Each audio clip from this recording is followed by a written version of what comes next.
Persoalan akses pupuk subsidi untuk petani kini mendapat jalan keluar dengan peluncuran kartu tani oleh BRI dan Dinas Pertanian dan Hortikultura Sumsel.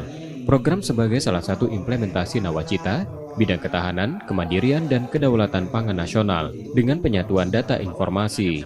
Dengan kartu tersebut, petani dapat memanfaatkan untuk pembelian pupuk subsidi yang lebih tepat sasaran dan informasi ketersediaan pupuk bersubsidi. Selain itu, petani dengan kartu tersebut bisa digunakan untuk jasa layanan perbankan seperti simpan pinjam, terutama kredit usaha rakyat. Selama ini ada kendala tidak Bu untuk pelaksanaan kartu tani ini di tanah air ini Bu? Kalau untuk program pasti ada ya, tapi dengan kita yakin dengan adanya koordinasi ya, terutama ini di Sumatera Selatan juga tadi saya lihat kan juga kesiapannya, kemudian juga komitmennya cukup bagus ya. Mudah-mudahan untuk program kartu tani ini bisa segera jalan, kemudian bisa bermanfaat untuk petani maupun ekosistem tani ya dalam arti luas dan bisa mendekatkan perbankan dengan petani. Bu, targetnya sendiri berapa Bu untuk di Indonesia Bu, target kartu tani ini?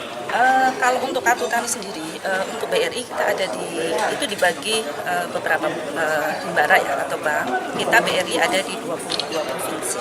Untuk Sumsel sini berapa Bu kartu taninya? Kalau untuk Sumsel tadi sekitar yang kita sekitar 400 ya sekitar situ. Itu maksimal atau ada lagi? Kemungkinan data itu akan ada lagi Pak, karena tiap tahun kan pasti ada data baru.